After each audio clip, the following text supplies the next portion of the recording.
¿Has preguntado cuál es la voluntad de Dios para tu vida?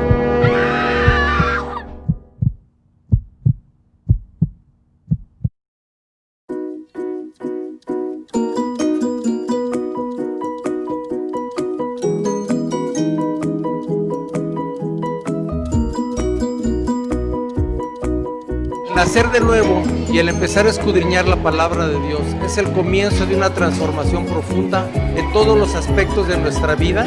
Todo lo que aprendo aquí me ayuda para mi vida diaria. Va a transformar nuestras finanzas, va a transformar nuestra vida profesional, nuestra vida familiar, nuestro matrimonio. Me ha enseñado mucho cómo también llevarlo con mi hija. Pero sí nos corresponde escuchar el llamamiento de Romanos 12:2 para descubrir la voluntad de Dios en todas las esferas y aspectos de la vida. Y están todos invitados a hacer el esfuerzo de venir temprano a integrarse. Los invito a que asistan. Que asistan y que participen. Que vayan a dar buenas bendiciones a sus vidas y aprender más.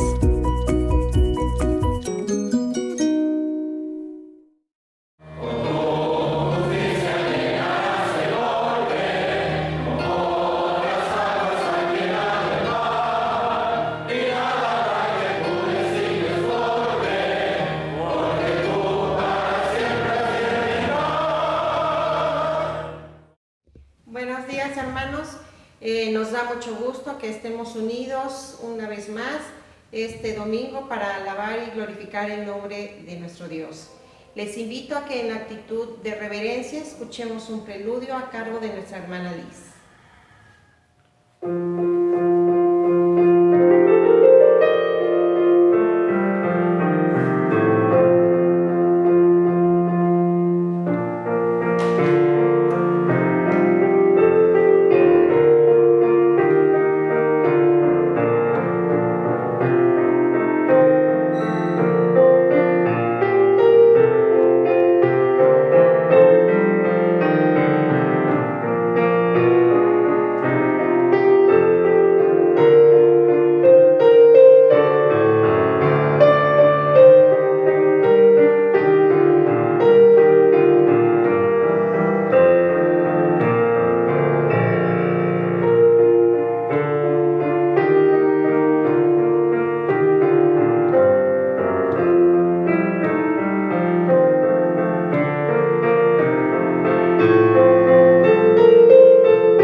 Les invito a que si tienen su Biblia a la mano, busquemos nuestro pasaje que se encuentra en Salmo número 103, del versículo 19 al 22. Y lo leeremos todos unidos. Salmo 103, 19 al 22.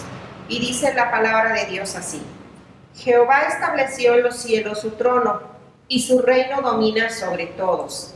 Bendecid a Jehová, vosotros sus ángeles, poderosos en fortaleza, que ejecutáis su palabra, obedeciendo a la voz de su precepto. Bendecid a Jehová, vosotros todos sus ejércitos, ministros suyos, que hacéis su voluntad.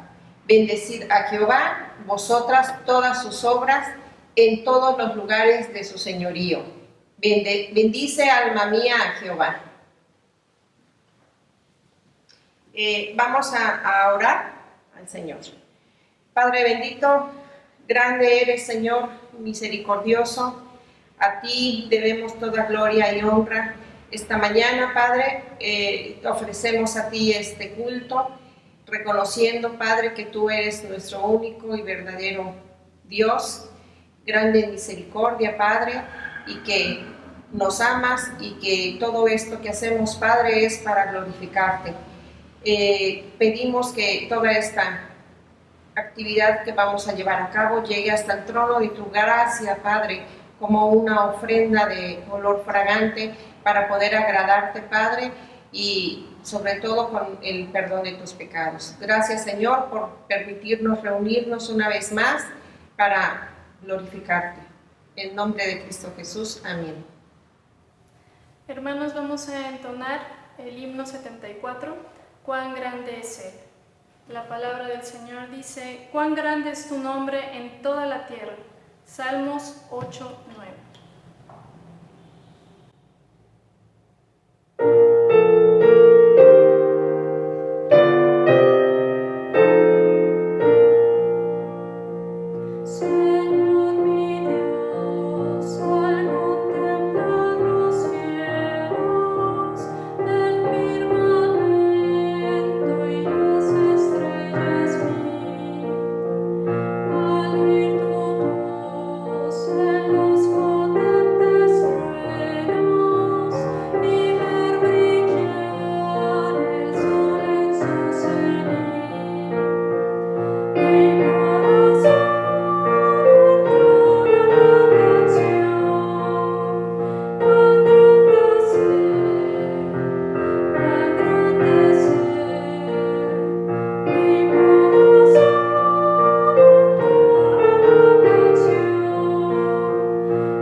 Entonaremos también el número 372, Solo no estoy.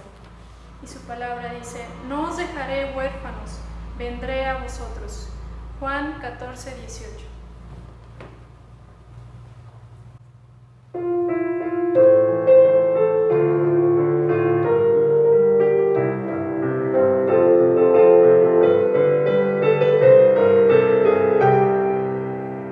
Solo no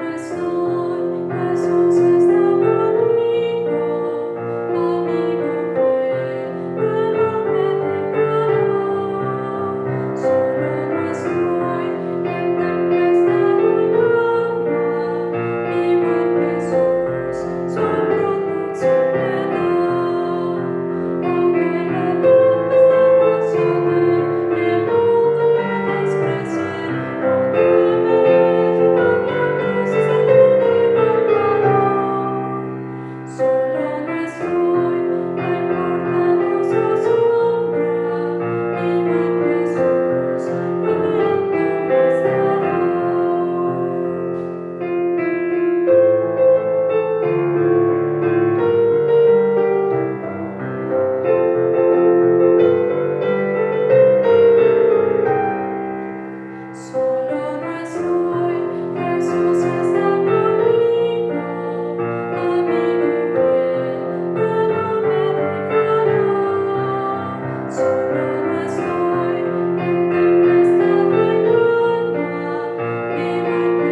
También entonaremos el himno 373, Su gracia es mayor.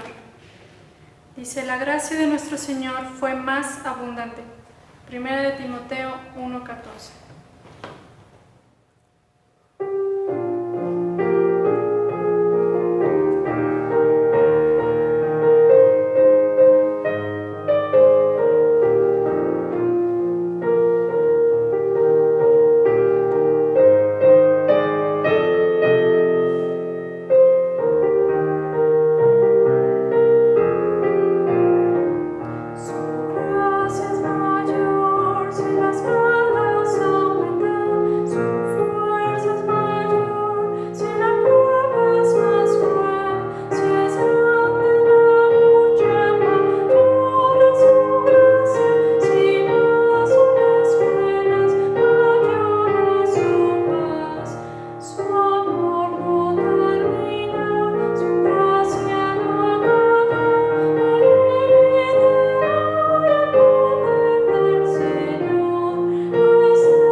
Es una bendición muy grande poder estar nuevamente en este lugar para compartir el mensaje de la palabra del Señor, que con toda seguridad en esta tarde Dios tiene algo muy importante para nosotros y que Dios habrá de bendecir su palabra en nuestros corazones. Así que vamos a preparar, a disponer nuestro corazón en oración para pedir la dirección del Señor. Amado Padre, te damos gracias por esta oportunidad que tú nos brindas de poder reunirnos en nuestros hogares y aquí en tu casa de oración para adorarte y para escuchar tu bendita palabra. Rogamos, Padre, que hables a nuestros corazones, que tu palabra caiga en buena tierra y produzca fruto abundante en cada vida, en cada corazón, para la gloria de tu nombre. Me pongo en tus manos solo para ser usado por ti como un instrumento y portavoz tuyo que con fidelidad transmita el mensaje que tú tienes para tu iglesia. Te lo suplicamos, Señor, en el bendito nombre de Cristo Jesús, nuestro Salvador. Amén. Bien, hermanos, pues como ustedes notarán, este mes de septiembre es el mes patrio, así que venimos vestidos para la ocasión, ¿verdad? Y vamos a preparar, a disponernos para escuchar la palabra del Señor. Yo quisiera compartirles un texto en el libro de Job, si tienen a la mano sus Biblias, en el capítulo 1, versículos 20 al 22, dice así la palabra. Entonces Job se levantó y rasgó su manto, y rasuró su cabeza, y se postró en tierra y adoró, y dijo: desnudo salí del vientre de mi madre, y desnudo volveré allá. Jehová dio y Jehová quitó, sea el nombre de Jehová bendito. En todo esto no pecó Job, ni atribuyó a Dios despropósito alguno. En el capítulo 2 de este mismo libro de Job, pero ahora en los versículos 9 y 10 dice así: entonces le dijo su mujer: ¿aún retienes tu integridad? Maldice a Dios y muérete. Y él le dijo: como suele hablar cualquiera de las mujeres fatuas, has hablado, que recibiremos de Dios el bien y el mal no lo recibiremos. En todo esto no pecó Job con sus labios.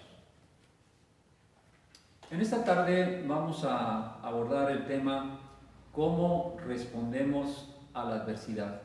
Y yo pienso que por las circunstancias que hemos estado viviendo durante estos últimos meses a través de esta contingencia, de esta pandemia, pues cuán oportuna, cuán pertinente es la palabra del Señor y el tema que vamos a comentar, a compartir, cómo respondemos a la adversidad, porque ciertamente hay diferentes actitudes, diferentes formas de responder a la prueba, a la aflicción, a la adversidad, como decimos en este momento. Y el ejemplo de Job, de este personaje, es para nosotros muy aleccionador y muy inspirador, porque vamos a encontrar aquí que este hombre de Dios, mencionado en muchos púlpitos, en muchos mensajes, al cual se hace referencia precisamente por la prueba que él atravesó, por el sufrimiento que Dios permitió que atravesara, pero es digno de mención la actitud con la que Job pudo responder a esta adversidad. En uno de los temas que tratamos anteriormente, y sobre todo en el capítulo 1, se hace mención de todo lo que sobrevino sobre Job, cómo él tuvo una pérdida, diríamos nosotros una pérdida total, porque perdió prácticamente todo, empezando por sus bienes materiales, cuando dice la Escritura que era un hombre muy rico, que tenía muchas posesiones, después la pérdida de sus 10 hijos, y finalmente la pérdida de su propia salud. Es decir, la situación por la que atravesó Job fue una situación tremenda que no tiene precedentes en la Biblia. Y yo hacía una pregunta: ¿cómo puede una persona sobreponerse a la adversidad en circunstancias como las que se mencionan en el libro de Job?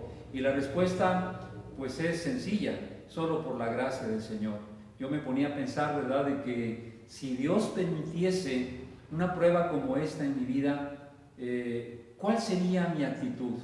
¿Cuál sería mi respuesta en medio del sufrimiento como el que atravesó Job? Por supuesto que tal vez ninguno de nosotros hemos sufrido lo que él sufrió, quizá algunas cosas, pero no hay parangón, no tiene comparación con lo que este siervo del Señor sufrió. Sin embargo, también pensaba que es por la gracia y por la misericordia de Dios como los creyentes podemos sobreponernos a la adversidad y tener una actitud digna como la que tuvo Job, cuando le dieron la noticia de que todos sus bienes se habían perdido y sobre todo que sus hijos habían muerto, que sus preciosos hijos habían muerto. Dice la palabra del Señor que hizo duelo, se postró en tierra, adoró y luego proclamó: Jehová dio, Jehová quitó, sea el nombre de Jehová bendito. De veras, hermanos, que la actitud de Job fue una actitud digna. Podemos tal vez imaginarnos siquiera un poco el sufrimiento tan terrible que Job tuvo que atravesar. Pero una de las cosas que encontramos más adelante es que los sufrimientos de Job no habían concluido. Uno podría haber pensado que con eso ya Job había padecido suficiente, y sin embargo no es así. En el capítulo 2 dice la Escritura que la mujer de Job se acercó a él y le dijo las palabras que leímos anteriormente. Le dijo así, su mujer: ¿aún retienes tu integridad? Maldice a Dios y muérete. Es decir, de la persona más cercana, más íntima, tú no esperas palabras tan duras, palabras tan fuertes, sino que esperas una palabra de aliento, de comprensión, de solidaridad en los momentos más trágicos de tu vida. ¿No es cierto? Y sin embargo, encontramos que la mujer de Job lo cuestionó en este sentido.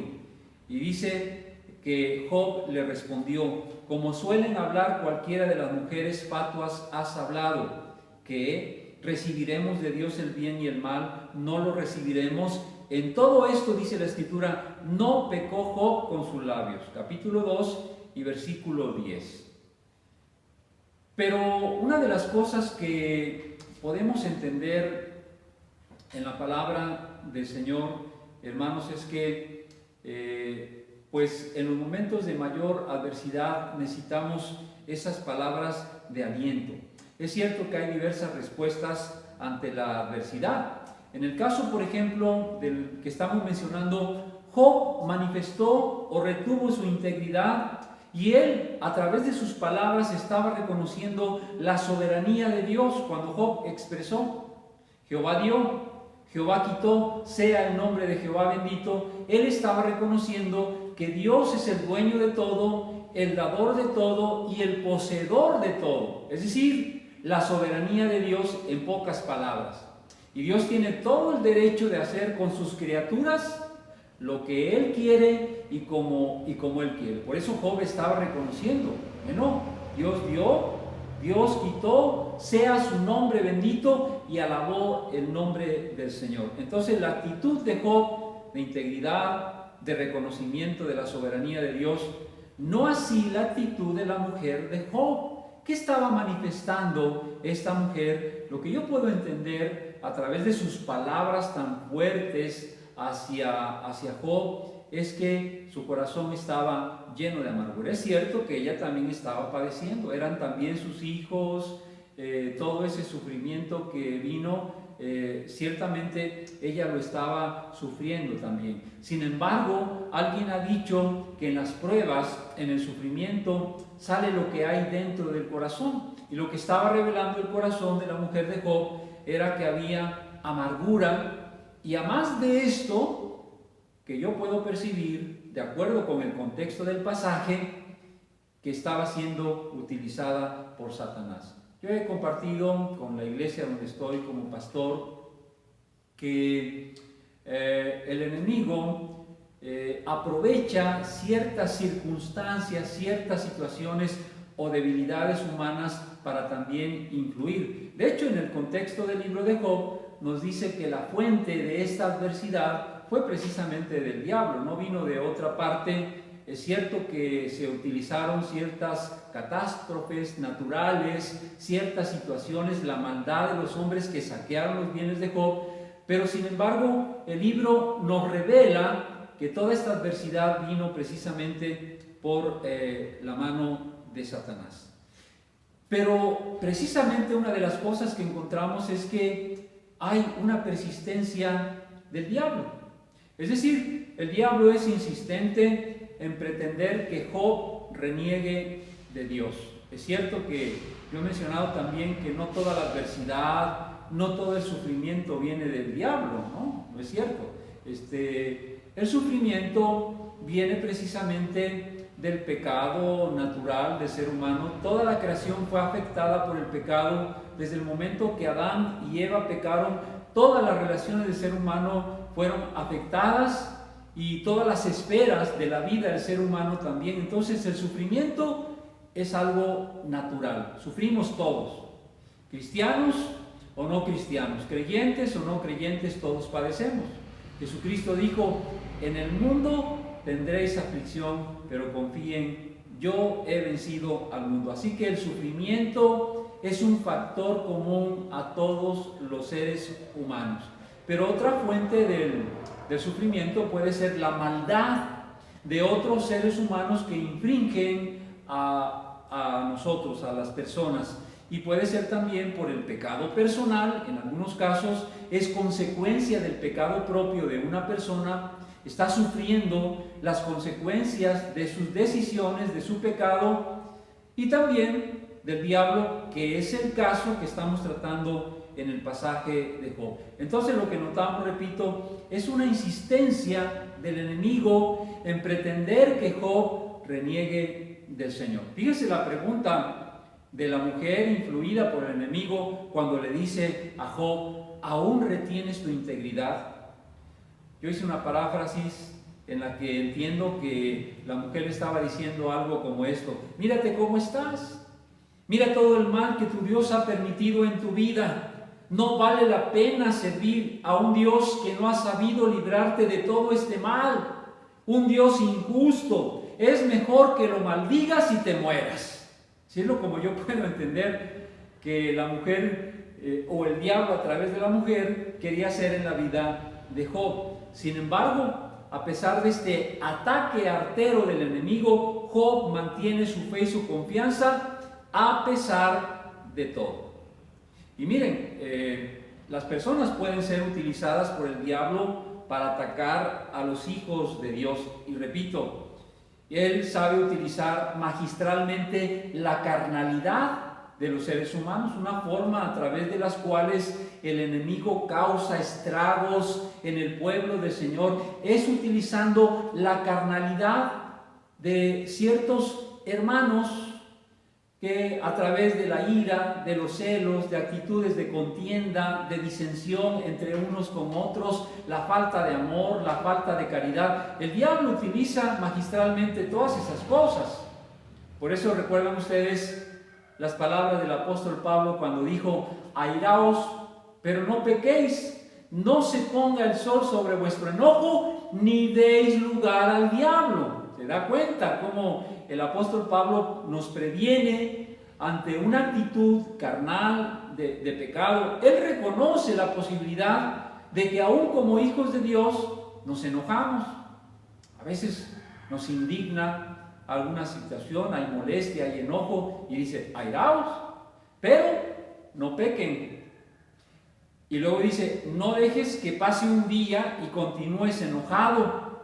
Y luego: ni den lugar al diablo. Porque es muy fácil cuando somos dominados por la ira, por el enojo, que el enemigo de nuestras almas intervenga en una situación causando mayor estrago, mayor convulsión, mayor conflicto en una iglesia, en una congregación o en una familia o en donde quiera que se le da lugar al diablo. Es una de las formas que él utiliza. Por eso Pablo dice: cuidado, si se enojan, no pequen, no dejen que pase un día, no den lugar al diablo. Y aquí vemos entonces a la mujer de Job siendo utilizada por el enemigo en esa condición de amargura en la que ella se encontraba.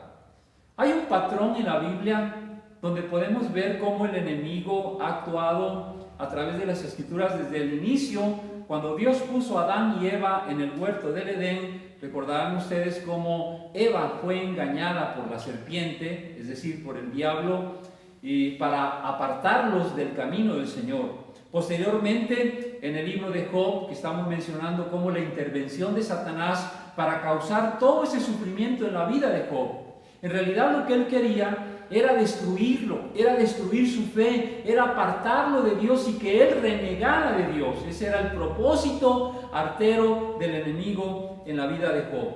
Posteriormente, en el Nuevo Testamento está el apóstol Pedro. Es increíble, ¿verdad? Es inusitado cómo este siervo del Señor fue usado también por el enemigo para tratar de apartar al nuevo Adán, a nuestro Señor Jesucristo, de la voluntad del Señor. ¿Recuerdan ese pasaje donde muy piadosamente Pedro escucha, porque Jesús reveló a sus discípulos que le era necesario padecer y que le era necesario morir por los pecadores? Y entonces Pedro lo llamó aparte y lo reconvino y le dijo: Señor, pero no permitas, ¿cómo es posible que permitas sufrir, No, Señor, no permitas esto. Y el Señor Jesucristo vio el ataque del enemigo atrás o a través del apóstol Pedro cuando le dijo: apártate de mí, Satanás, porque me eres tropiezo, porque no pones la mira en las cosas de Dios sino en las cosas de los hombres. ¿Qué quería el diablo hacer en la vida de nuestro Señor Jesucristo? Quería apartarlo de la voluntad del Señor, que pensara en sí mismo, en su integridad física, en su integridad personal, que no permitiera sufrir e ir a la cruz del Calvario. ¿Se imaginan ustedes, hermanos?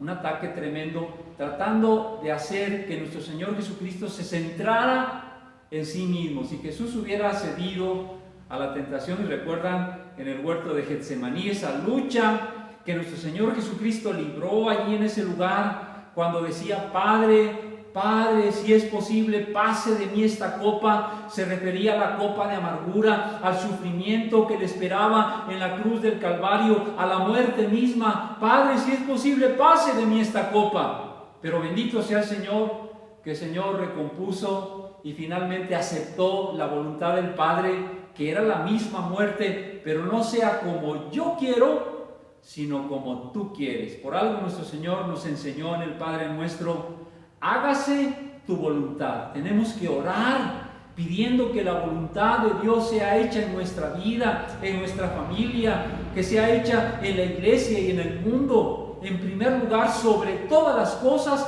debemos anhelar que la voluntad del Señor sea hecha. Pero hay una lucha interior en nuestra carne: hacer la voluntad de Dios o la voluntad del Padre. A veces nos gana la carne y nos salimos con la nuestra, ¿verdad? Y hacemos lo que nosotros queremos en lugar de hacer la voluntad del Padre Celestial. Pero hay una lección bien importante que nuestro Señor Jesucristo nos dejó al anticipar o anteponer, más bien dicho, la voluntad del Padre a la suya propia. Entonces, el ataque del enemigo en diferentes circunstancias. Por eso dice la Escritura, recordarán que hace algunas semanas hablamos del tema de estar firmes y velar. Por eso la palabra del Señor recomienda ese imperativo que debemos estar firmes y que debemos velar en oración con el Señor para fortalecernos en Dios y en el poder de su fuerza. Que debemos vestirnos de toda la armadura de Dios para poder resistir los ataques del enemigo. Miren, hay diferentes maneras de afrontar la adversidad. Cuando el sufrimiento, cuando la adversidad viene a la vida del ser humano, hay diferentes reacciones. Hay algunos que se deprimen, hay otros que pues se quedan tirados, vencidos, fracasados por la adversidad, por el sufrimiento. Hay quienes se frustran, hay incluso algunos que se suicidan. En estos tiempos, en estos meses que hemos estado viviendo de pandemia, el índice de personas que se han suicidado ha crecido grandemente. Otros que están pues atribulados, ansiosos y también han caído en la depresión. Hay diferentes formas de afrontar la adversidad. En este caso encontramos dos muy interesantes. Una de ellas es hacernos víctimas de la adversidad. Repito, quedarnos caídos, derrotados. Sin embargo, también podemos afrontar la adversidad creativamente. En la Biblia y en la historia de la iglesia encontramos personajes que se sobrepusieron a la adversidad. Podría yo mencionar algunos como Juan Bunyan, aquel famoso escritor del El Progreso del Peregrino, que es una de las literaturas evangélicas, diríamos clásicas, después de la Biblia. El libro más leído es El Progreso del Peregrino, escrito por Juan Bunyan en la prisión, en sus años de prisión, y en ese sufrimiento, en ese padecimiento, él dio a luz, por decir, él dio el fruto de esta bendición. También recordamos a ese ilustre teólogo Dietrich Bonhoeffer, teólogo luterano en la Segunda Guerra Mundial, que se opuso a Hitler y al nazismo. Fue apresado y allí en el cautiverio escribió sus cartas desde la prisión, así se llaman, cartas desde la prisión. También dio fruto para la gloria del Señor. Y en la Biblia encontramos al apóstol Pablo, que escribió esa gloriosa carta del gozo a los filipenses, y a Juan el apóstol, que fue exiliado en la isla de Patmos y que escribió el Apocalipsis o Revelación, como también se le conoce. Todos estos personajes y más, muchos más, solamente he mencionado algunos como ejemplo, dieron fruto en medio de la adversidad. ¿Qué queremos decir con esto? Que no necesariamente tenemos que ser víctimas de la adversidad. Podemos afrontarla creativamente y podemos dar fruto bueno para la gloria del Señor. Recientemente he estado estudiando o leyendo un libro que se llama Cuando la vida se derrumba, es el título de un libro de Warren W. Wiersbe, y en el primer capítulo, él tiene ese capítulo que dice a los que sufren, y una parte donde él escribe y dice así: sea amable porque todo aquel con el que se encuentra está peleando una batalla. Fíjense, qué hermoso pensamiento. Debemos ser amables porque todo aquel con el que nos encontramos está librando una batalla. ¿Y no es así? En diferentes frentes, hermanos, todas las personas que se cruzan a nuestro lado, con las que nos encontramos, están librando una batalla. Puede ser contra el mundo, puede ser contra la propia naturaleza carnal y pecaminosa, puede ser contra Satanás. Todos estamos librando una batalla y debemos ser, como recomienda la palabra del Señor, amables, debemos ser amorosos, debemos ser gentiles con las personas, porque no sabemos qué luchas está afrontando esa persona con la que nos encontramos. Y yo creo que una de las cosas, hermanos, que debemos pedirle al Señor es mucha sensibilidad, amor cristiano. A veces, hermanos, pecamos por nuestra falta de sensibilidad hacia nuestro prójimo, hacia nuestro semejante. Tenemos que pedirle a Dios, Espíritu Santo, que nos haga sensibles para poder apoyar, animar, consolar, fortalecer. Hay un dicho vulgar que ustedes y yo conocemos del mundo, ¿verdad? Un dicho popular, pero que tiene mucho de cierto, y que dice: caras vemos, corazones no sabemos. Y hay mucho de cierto. Vemos las caras a lo mejor sonrientes, pero que dentro de su corazón hay tragedia, hay dolor, hay desesperanza, pero vemos solamente lo externo. Necesitamos pedirle al Señor que nos ayude a comprender que todos los seres humanos están librando una batalla y que debemos asumir una actitud cristiana ante ellos de comprensión, de ayuda, de apoyo. Precisamente, una de las cosas que recomienda la Escritura es el compañerismo cristiano. Más adelante y al final del capítulo 2 del libro de Job y los siguientes capítulos se presentan los amigos de Job. Y dice en el capítulo 2, versículo 11 al 13 lo siguiente: y 3 amigos de Job, Elifaz temanita, Bildad suita y Zophar naamatita, luego que oyeron todo este mal que le había sobrevenido, vinieron cada uno de su lugar, porque habían convenido en venir juntos para condolerse de él y para consolarle. Los cuales, alzando los ojos desde lejos, no lo conocieron, y lloraron a gritos, y cada uno de ellos rasgó su manto, y los 3 esparcieron polvo sobre sus cabezas hacia el cielo. Así se sentaron con él en tierra por 7 días y 7 noches, y ninguno le hablaba palabra, porque veían que su dolor era muy grande. Estos 3 personajes, amigos de Job, Elifaz temanita, Bildad suita y Zophar naamatita, se habían puesto de acuerdo en algún momento para reunirse con su amigo Job, venir desde diferentes puntos, diferentes lugares donde ellos vivían, al lugar donde se encontraba Job con un propósito. Dice el versículo 11: para condolerse de él y para consolarle. Fíjense, hermanos, cuán importante es este ministerio de consolación en los tiempos que nos ha tocado vivir. Condolerse de él y para consolarle. Y dice la Escritura, ese era el propósito, ¿verdad?, de que los hizo reunirse con Job o ir a ver a Job en ese lugar. Pero dice la Escritura que cuando ya estaban a cierta distancia de Job, los cuales, alzando los ojos desde lejos, no le conocieron y lloraron a gritos. Y aquí hay una pregunta muy importante, y la pregunta es: ¿por qué no le conocieron? Bueno, y la respuesta es muy sencilla: porque la condición en la que Job se encontraba en ese momento era una condición sumamente lamentable. Recuerdan ustedes que había padecido la pérdida de sus bienes, la pérdida de sus 10 hijos y la pérdida de su salud, porque dice la palabra que le vino una sarna maligna desde la planta de los pies hasta la cabeza, que cubrió todo su cuerpo, una especie como de lepra que afectó su organismo. Ya llevaba no sé cuántos días o cuántos meses en esa condición, que se sentó en ceniza, estaba sentado, se rascaba con un tiesto. ¿Cómo sería la apariencia de Job en ese momento cuando sus amigos lo vieron de lejos?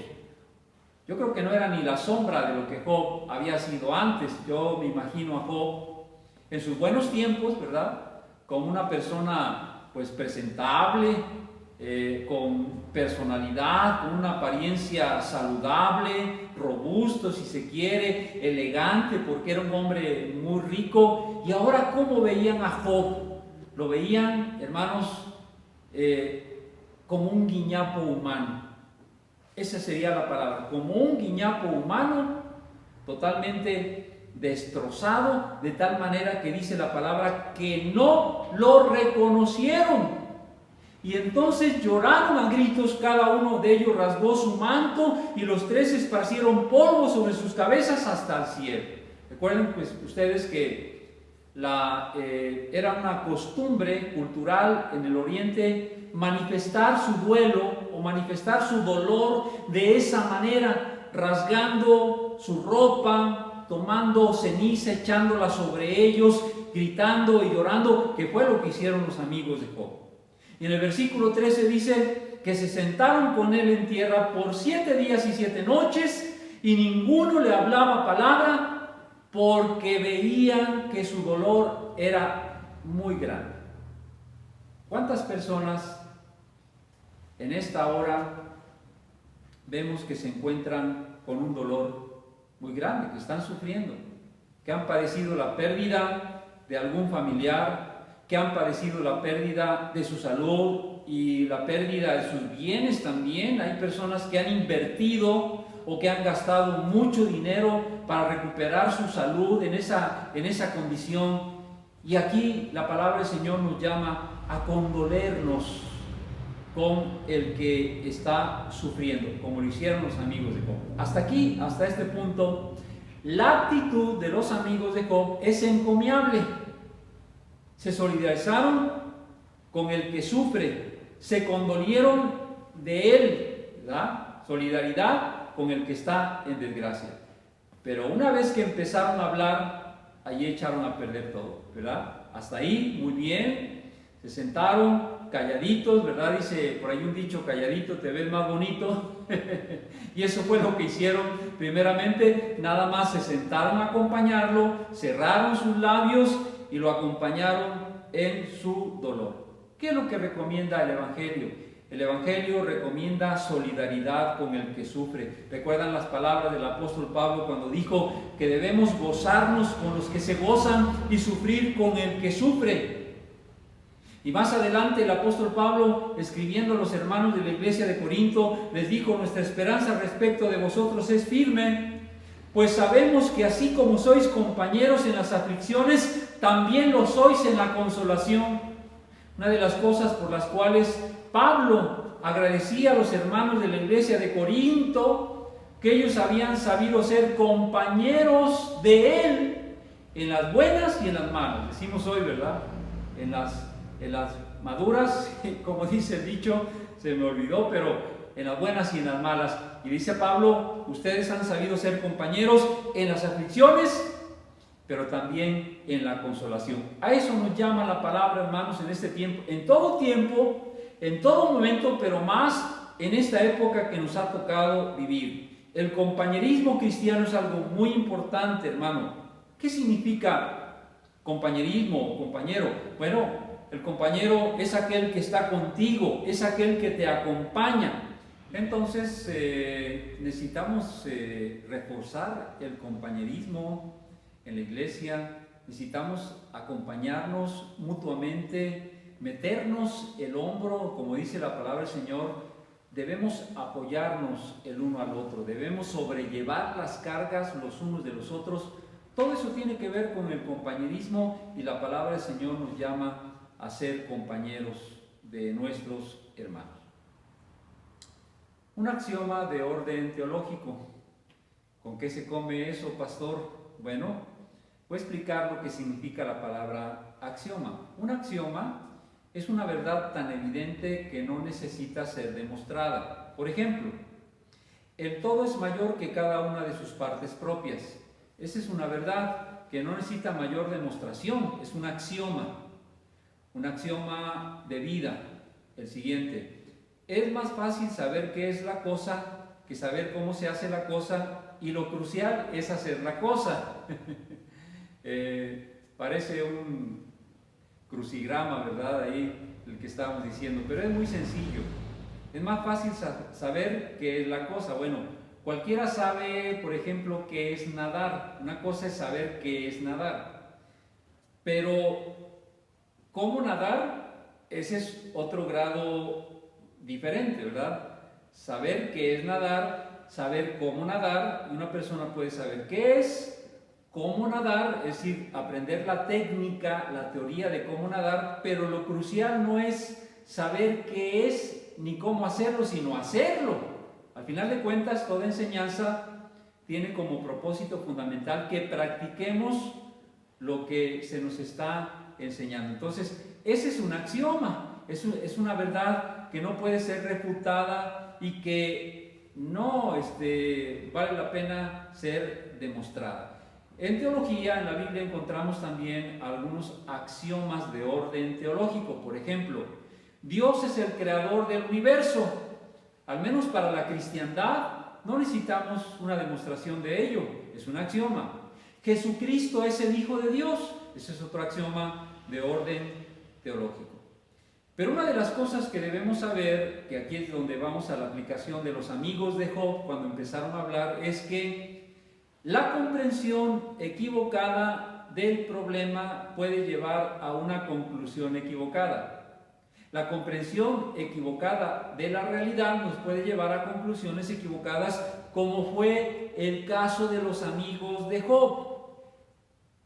Ellos pensaban que toda aquella adversidad, todo aquel sufrimiento que había sobrevenido sobre Job era el resultado directo de su pecado, de su apartamiento de Dios, de su mala relación con Dios. Y aquí las palabras de los amigos de Job, las palabras de consuelo, si se puede decir de alguna manera, los discursos de los amigos de Job. ¿Han escuchado ustedes ese proverbio que dice que el remedio es peor que la cortada? Bueno, pues así pasó con los amigos de Job. Ellos vinieron a consolarle, sin embargo, sus palabras solamente añadieron mayor aflicción a Job, porque lo que le estaban diciendo es lo siguiente: Job, arrepiéntete, toda esa adversidad, todo ese sufrimiento que te ha venido es por causa de tu maldad, es por causa de tu mala relación con Dios. Y obviamente, pues que Job se defendió, decía, no, es que yo siempre he estado con Dios, yo siempre he buscado a Dios, he buscado agradar a Dios, y así es, porque así lo describe la palabra del Señor. Pero era el entendimiento que ellos tenían de la situación de Job. Voy a poner un ejemplo. En el Nuevo Testamento encontramos a nuestro Señor Jesucristo y sus discípulos que en cierta ocasión acompañaban los discípulos a Jesús en el camino cuando se toparon con un hombre ciego de nacimiento que mendigaba a la vera del camino. Y entonces, eso está en el Evangelio según San Juan, capítulo 9, versículos 1 al 12, ahí está toda la historia, pero me estoy refiriendo a los primeros versículos. Cuando pasaron junto a este personaje, los discípulos lo vieron en la condición que estaba discapacitado, no veía, sabían que era ciego de nacimiento, de alguna manera yo creo que ya lo conocían, e hicieron una pregunta a Jesús, le dijeron, Rabí, que significa maestro, ¿quién pecó, este o sus padres, para que haya nacido ciego? Y la respuesta de nuestro Señor Jesucristo fue la siguiente, pero miren, ¿qué era lo que ellos estaban suponiendo en este caso del ciego de nacimiento? Bueno, lo que estaban diciendo en otras palabras es que la condición de discapacidad o de enfermedad de ese individuo se debía o al pecado de él directamente o al pecado de sus padres. Por eso la pregunta, ¿quién pecó? ¿Este o sus padres para que haya nacido en esta triste y lamentable condición. ¿Recuerdan la respuesta de Jesús? Les dijo, ni una cosa ni la otra, sino que éste se encuentra así para que Dios sea glorificado en su sanidad. Literalmente Jesús dijo, no es que pecó este ni sus padres, sino para que las obras de Dios se manifiesten en él. Dios habría de ser glorificado en la sanidad de ese personaje. Entonces, la discapacidad, la enfermedad de este individuo no se debía ni al pecado de él, ni al pecado de sus padres tampoco, sino para que Dios fuese glorificado. Pero vean ustedes nuevamente la presuposición de los discípulos, que la enfermedad es el resultado del pecado de él o de los padres, y ese pensamiento prevalece hasta nuestros días, en muchos aspectos, en muchas religiones, en muchas personas, que la adversidad es la consecuencia de una mala relación con Dios, mientras que la prosperidad es el resultado de una buena relación con Dios. Pero no siempre es así, queridos hermanos. También el impío prospera, o cuando menos materialmente prospera, como fue el caso de Asaf en el Salmo 73, cuando él no podía comprender cómo el impío, el malo, el perverso prospera materialmente y el justo sufre, el justo padece, y no podía entender esa situación porque para él sabía que los que buscan a Dios prosperan, les va bien, tienen salud, pero el que hace lo malo no. Entonces era un axioma de orden teológico, y eso es precisamente lo que revelaban las palabras de los amigos de Job. Y usted, como le dijeron a Job en el capítulo 2, versículo 7, dice, recapacita ahora, ¿qué inocente se ha perdido? ¿Y en dónde han sido destruidos los rectos? Le preguntan a él, ¿verdad? ¿Dónde has visto que el inocente, que el justo se haya perdido, que haya sido destruido el recto? No, ¿verdad? Y dice también, como yo he visto, los que harán iniquidad y siembran injuria, la ciegan. En otras palabras, lo que el hombre siembra, eso cosechará, ¿no es cierto? En el Nuevo Testamento, nuestro Señor Jesucristo aplicó esas palabras cuando dijo, todo lo que el hombre sembrare, eso también cosechará, y eso es cierto. Pero en el caso de Job no era así, hermanos, no. La adversidad que había sobrevenido sobre Job no era el resultado directo de su maldad o de su pecado, sino una prueba que Dios había permitido en la vida de Job para probar su corazón. Elifaz temanita más adelante menciona que todo le ha sobrevenido, todo eso que le había sobrevenido era la disciplina de Dios. Mire usted, en el capítulo 5, versículo 17, le dijo, he aquí, bienaventurado el hombre a quien Dios castiga, por tanto no menosprecie la corrección del Todopoderoso. En otras palabras, Job, Dios te está disciplinando. Dios ha permitido toda esta adversidad, todo este sufrimiento como una disciplina de Dios. ¿No es cierto que a veces llegamos a ese tipo de conclusiones equivocadas? Ah, sí, seguro, que si esto le ha pasado, si le sobrevino este problema, si tuvo este accidente, si está enfermo, seguramente es por su pecado, porque tiene una mala relación con Dios, entonces vuelve a una buena relación con Dios. Pero, repito, hermanos, no siempre es así. En algunos casos puede ser que sí sea. Que la adversidad, el sufrimiento, la enfermedad sea el resultado directo del pecado de la persona. Pero no siempre es así. Por ejemplo, voy a poner un ejemplo, el alcohólico, que se queda en una condición miserable, que pierde a sus hijos y que pierde su salud. Toda esa adversidad que le viene a un vicioso es como consecuencia de su pecado, pero no en el caso de Job, repito. Pero ese era el pensamiento que prevalecía desde los tiempos de Job, en el Nuevo Testamento, con los discípulos de Jesús, pero la experiencia nos demuestra que también, hermanos, ojo con esto, los hombres íntegros y temerosos de Dios también padecen, también sufren. Jesucristo dijo que en el mundo tendríamos aflicción, pero que confiemos, Él ha vencido al mundo. Aquí traigo el caso de mi suegro. Mi suegro era un hombre era un misionero americano que vino a México a predicar el Evangelio de Jesucristo. Y a la edad de 72 años, él todavía era muy independiente. Él a esa edad se levantaba muy temprano, a las 5 de la mañana, estaba doblando rodillas para orar al Señor. Él era el primero que se vestía, se preparaba para ir al culto el domingo. Era un hombre íntegro, consagrado. Sin embargo, él padecía de diferentes afecciones físicas.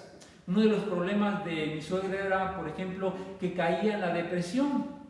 No siempre, pero esporádicamente. Y cuando él caía en una etapa de depresión, no se levantaba, no se rasuraba, se culpaba. Él decía, es que yo soy un mal padre, soy un mal esposo, es que no soy bueno. Se culpaba a sí mismo y era una cosa tremenda. Podía durar un mes en depresión, no comía y padecía mucho por la depresión. Pero no era por su pecado, no era por su mala relación con Dios, hermanos, no. La depresión puede ser un problema de una sustancia química del cerebro que falta, la serotonina, por ejemplo. Cuando falta que el cerebro esté segregando la serotonina, entonces proviene la depresión en la persona, y esto se arregla con el medicamento adecuado. Pero repito, hermanos, no es una constante que la enfermedad, el sufrimiento, la adversidad sea consecuencia directa del pecado, porque eso es lo que nos demuestra la experiencia. Y el sufrimiento, además, nos dice la palabra que puede ser un instrumento en las manos de Dios para bendición de sus hijos. Como dijo el apóstol Pablo escribiendo a los romanos, sabemos que a los que aman a Dios todas las cosas les ayudan a bien. Esto es, a los que conforme a su propósito son llamados. Romanos 8:28.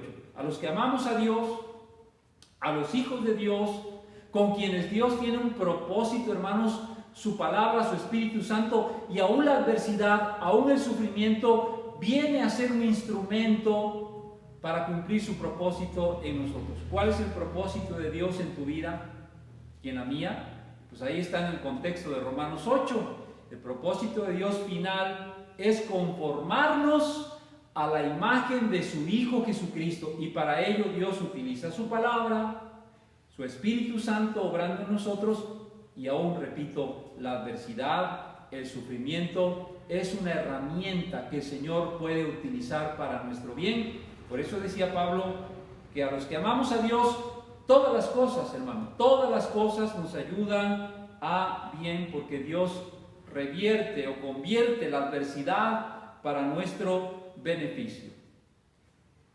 Ya concluyendo, una de las cosas que Job recibe en este libro, hermanos, en esta etapa de sufrimiento, en esa condición de sufrimiento, es la revelación de la grandeza del Señor. Una de las cosas que nos sostienen en medio de la adversidad es saber que tenemos un Dios grande, un Dios todopoderoso, un Dios que tiene el control de todas las cosas. Dijo Job en el capítulo 36, versículo 26, he aquí, Dios es grande y nosotros no le conocemos. Mire, hermano, lo que conocemos de Dios por medio de su palabra puede ser mucho. Por medio de su palabra revelada conocemos el carácter de Dios, conocemos que Dios es justo, misericordioso, fiel, que Dios es bueno y es santo también. Todas las facetas es justo.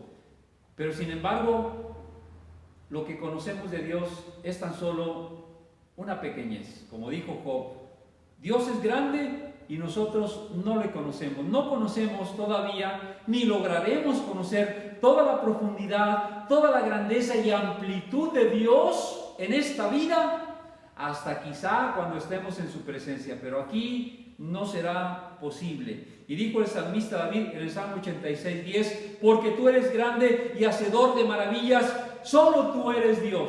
La grandeza de Dios, hermanos, la grandeza de Dios es lo que nos ayuda, alienta, sostiene, fortalece en medio de la adversidad. Saber que tenemos un Dios muy, muy grande. ¿Cuántos recuerdan aquella preciosa alabanza que entonábamos hace 40 años? Yo inicié la vida cristiana Y cantamos un corito, una alabanza muy bonita que decía: tenemos un Dios, tenemos un Dios muy, muy grande, maravilloso es Él. Y por ahí va la alabanza, ¿verdad? Tenemos un Dios muy, muy grande. El himno 74 de nuestro himnario, que habla de la grandeza del Señor, el saber que nuestro Dios es más grande que la adversidad, es lo que nos sostiene, amados hermanos, en medio de esta contingencia. Y terminando, otro de los frutos que dio Job, otra de las bendiciones que recibió Job en medio del sufrimiento, en medio de la adversidad, es la visión del Redentor. Por eso Job, aún en medio de esa condición lamentable, Job 19, pudo decir: yo sé que mi Redentor vive y al fin se levantará sobre el polvo, y después de deshecha esta mi piel en mi carne, he de ver a Dios, al cual veré por mí mismo, y mis ojos lo verán y no otro, aunque mi corazón desfallece dentro de mí. Por eso hablábamos de una adversidad o de un sufrimiento creativo, porque cuando tenemos la actitud correcta, en medio de la adversidad, en medio del sufrimiento, reconocemos la grandeza de Dios, que Dios tiene el control de todo, que Dios es soberano, que Dios puede disponer de lo que Él ha creado como Él quiera, porque Él es el dador de la vida, y cuando Él quiere la toma. Jehová dio, Jehová quitó, sea el nombre de Jehová bendito. Cuando glorificamos el nombre del Señor y lo bendecimos aún en medio de la adversidad, nuestro sufrimiento puede ser fructífero, puede ser creativo, y podemos tener bendiciones tan grandes como la de Job, que tuvo la visión, la revelación gloriosa del Redentor. Yo sé que mi Redentor vive y al fin se levantará del polvo. Él vio al Redentor resucitado, levantado después de la muerte. Él contempló la esperanza gloriosa de su propia resurrección, amados hermanos. Por eso dijo: y después de deshecha está mi piel, en mi carne de ver a Dios, al cual veré por mí mismo. Y la esperanza de un día estar en la misma presencia del Señor es lo que nos anima, nos alienta, fortalece, es lo que nos sustenta en medio de la adversidad, hermanos, aunque sea muy grande, aunque sea muy fuerte. Y yo quiero animarte, querido amigo, querido hermano, a que confiemos en el Señor, a que pongamos nuestra vida en las manos del Señor, porque al final de cuentas, hermanos, nuestra vida está en las manos del Señor. Y como dijo Santiago, si Él quiere, viviremos. Y si vivimos, será con un propósito muy claro y definido, que vivamos para su gloria, para su servicio, que le amemos, que nos entreguemos y consagremos a Él y cumplamos con la misión que el Señor nos ha encomendado. Si Él quiere, viviremos. Y si no, pues también, hermanos, como dijo el apóstol Pablo, si vivimos o si morimos, somos del Señor. Y al final de cuentas, el creyente, el verdadero creyente que ha confiado en Cristo como su Señor, Rey y Salvador, iremos a la presencia de nuestro Padre Celestial, lo cual es mucho mejor, dijo el apóstol Pablo, mucho mejor. Pero por causa de la obra, decía el siervo Pablo, pues es mejor estar aquí. Así que, gloria al Señor, hermanos, si tú y yo, Dios nos concede la vida y nos permite seguir militando en este mundo, cumplamos el propósito para el cual el Señor nos ha llamado, para el cual el Señor nos ha puesto aquí y nos ha enviado con la misión, hermanos, de hacer discípulos, de predicar el Evangelio y de vivir para su gloria. Oremos para dar gracias a Dios. Amado Padre, muchas gracias te damos por tu santa y bendita palabra, la cual sabemos que no volverá a ti vacía, sino que cumplirá el propósito para el cual has enviado. Bendice tu palabra en nuestros corazones, Señor, que produzca fruto, que consuele, que fortalezca, que aliente, que estimule, que nos impulse, que nos redarguya también por el poder del Espíritu Santo a vivir una vida que te honre y que te glorifique. Gracias por tu palabra y gracias por la obra que tú estás haciendo en cada familia, en cada hermano de nuestra amada iglesia Betel. Gracias porque tú estás con tu pueblo, tú estás con tu iglesia, bendiciendo, sustentando y guiando al pueblo del Señor. Te agradecemos, Señor, por la obra que tú harás por medio de tu palabra y tu Espíritu Santo. En el nombre bendito de Jesucristo, nuestro Salvador, Te lo pedimos todo. Amén. Dios les bendiga, hermanos. Gracias. En este momento, hermanos, les invitamos a que depositemos nuestras ofrendas. En pantalla van a aparecer los datos en el cual ustedes pueden hacer sus aportaciones, el número de cuenta. Y me voy a permitir leerles Proverbios 11, 24 y 25, que dice así: hay quienes reparten y les es añadido más, y hay quienes retienen más de lo que es justo, pero vienen a pobreza. El alma generosa será prosperada, y el que saciare, él también será saciado. Amén. Padre bendito, gracias te damos, Señor, porque podemos también glorificarte a través de nuestras ofrendas. Gracias, Señor, porque tú eres un Dios que nos prospera, Padre, y que todo lo que tenemos es gracias a tu misericordia. Te pedimos que bendigas estas ofrendas, Señor, que las multipliques, que les des sabidurías a la persona que ha de administrarlas, y que también bendigas al dador alegre, Padre. De igual manera te pedimos por todos aquellos hermanos, por todo tu pueblo, Padre, que en este momento está presentando alguna carencia, que tú les prosperes, seas con ellos, Padre, y que también tu bendición llegue hasta sus hogares. En el nombre de Cristo Jesús. Amén. Hermanos, vamos a entonar el himno 445, Quiero darte mi ofrenda. Publicad ofrendas voluntarias, pues que así lo queréis. Amós 4:5.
Pues, amados hermanos, damos gracias, Señor, por este tiempo de adoración que nos ha concedido, y reciban ustedes la bendición de Dios.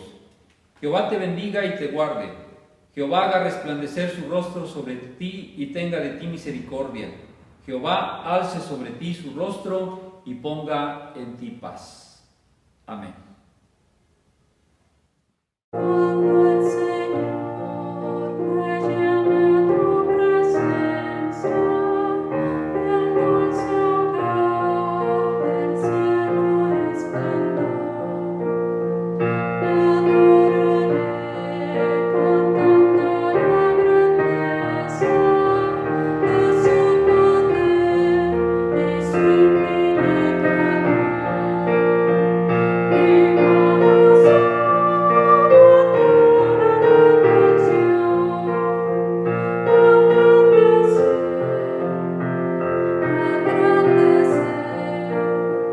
We